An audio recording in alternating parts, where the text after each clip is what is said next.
Christmas is the time of year when parents can sometimes feel guilty if they don't shower their children with the latest gifts, the latest gadgets and all that sort of thing. But here's the question.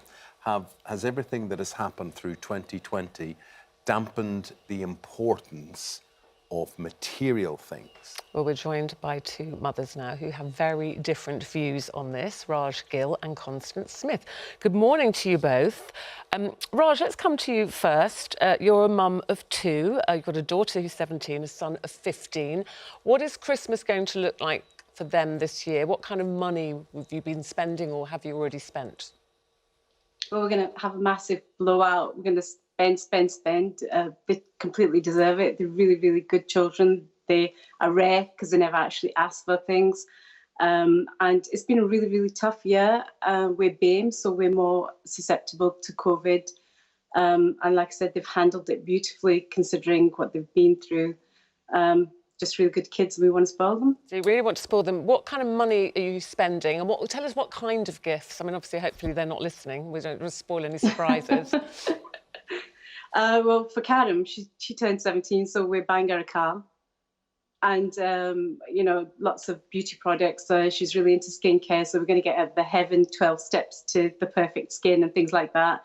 And with Jeevan, he's a gamer, so he's really into PS games, and he wants a console and a monitor and things like that, and tablets and gadgets and things like that. And it all adds up, doesn't it? Well, they're all very expensive. Yeah, what kind of money are you spending? Well, the car that I'm looking at is about £8,000, but she deserves it. She's a straight A student. Okay. And she's never asked for anything. So, and the gadgets, you know, they all add up. You know, if you're buying a new cell phone, it's about £800, and then, you know, you're getting tablets and things like that. It all adds up. Yeah, so we're well above 10 grand, maybe in that sort of sphere, and what you'd be spending. Constance, your children are much younger. Tell me about your two children and the difference in your philosophy as to how you're going to indulge them.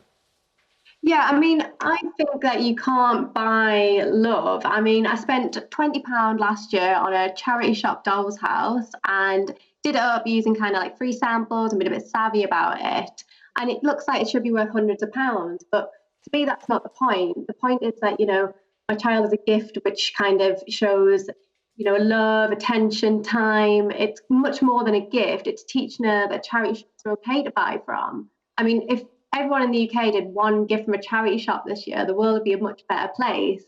Charities would have more money and there'd be a lot less stuff in landfill. So for me, Christmas, yes, might be about giving a few gifts and making them happy, but it should be done in a way that teaches them morals in life. I don't want my children chasing that and going down a slippery slope and ending up in debt as an adult.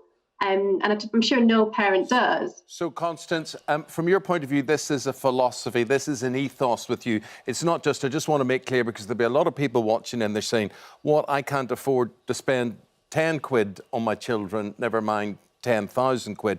But if you can, you can, and, you know, that's up to each individual. But for you, it's not a question of affordability, really. It's a question of a philosophy. Yeah, I mean, if you can't spend anything, I mean, I think time speaks volumes for a child. And baking, so you're making food for the family while you're doing something together, that goes a long way. I can't remember as a child what I got for my 7th birthday, even my 17th, I can't remember for birthdays and Christmases. But I can remember going places, spending time with family. I remember the things that people taught me. And I think that's, you know, well went into my adult life, whereas a phone, I don't even think I have the phone that I had a few years ago, so does it really matter? But what about Constance? I mean, your children are quite young. I know you've got a stepdaughter who's 7. There's a lot of peer pressure often for children, isn't there? You know, they've all got the latest trainers or the latest game.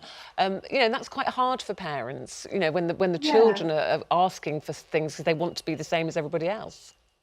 And I get that that's really hard for parents, but I also think that, you know, things happen as a collective. If we all suddenly stopped, the stores wouldn't sell these things, kids wouldn't want these things. You're teaching them to kind of chase this high, and it's just a slippery slope. I mean, when does it stop? When are they fulfilled? Happiness can't be bought. Is that what you're trying to do? Is that what you're trying to do, Raj? Are you kind of trying to buy their love with all these expensive gifts?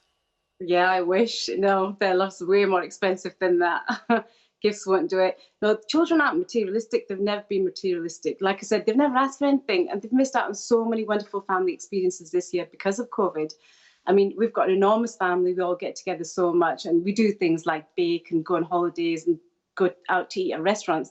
We haven't been on holiday this year. We haven't eaten out at all, and we've just really battened down the hatches because of the pandemic. And like I said, they never ever asked for anything. This is coming from me. This is what I want to do for them. They're really good kids. Are you not in danger of making them materialistic, though, by buying them so much stuff? No, because like I say, generally, I'm more of an experience-based person. I like to take them away. I like to take them out for dinner, for lunch, for wee treats, wee ice creams here, go to the duck pond, feed the ducks and things like that. But this year, we haven't been able to have those experiences. They're not the kind of kids that are going to fall down a slippery slope. They're way more grounded than that. Yeah. So people are getting in touch already with their views on all of this. What are they saying? Yes, Holly says, I think you should get whatever you can comfortably afford without going into debt. Everyone's finances are different. Ria says, there's so much pressure every year. I stress about it way too much when my children's favourite part of Christmas is literally all the free stuff. It's like when you say children end up playing with the empty boxes, don't they? Oh, Rachel Constance, says, I so remember you're talking about experiences. You would get them all these toys for Christmas. And when my kids were around the age of your children, it was the boxes that everything came in that they were more interested in playing in. I've actually got pictures of them from years ago doing just that. And as you say, it's not that I disagree with Raj, and I do believe that if you've got something, and Raj is making it quite clear that she's doing, this is her, this is how she wants to love her children. Her children aren't asking for this. And you've both just got different philosophies on this, Constance. Yeah, I mean, my child, bless her, she's only a toddler, so she's very different to Raj's children, but she would just be happy going on a walk and picking up sticks. She'd have no idea how much money I've spent on things. And I almost like that, and I hope that carries on with her, so she has that appreciation of, that mum works hard for her money, and, it's not a case of who has and who hasn't, but I just want her to be appreciative of it.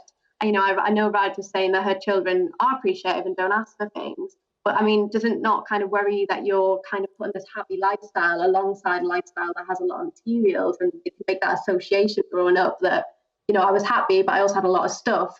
There's a very strong association with that, which I don't want my daughter getting. Yeah, well, they're very mixed, people for both of you here. And Victoria says, this year I have gone over the top. We've got 4 kids. We usually have a budget of £100 each. This year I've gone to £200 each. It's about being thankful and giving them. They've had such a tough year. So she's with you on that, Raj. And a lot in favour of you, Constance. So I said, I suppose it's each to their own, isn't it, this year? Well, the main thing is, could we wish both of you a very happy, merry Christmas. Thank you both very much indeed. Just have a good one. Thanks for your time today.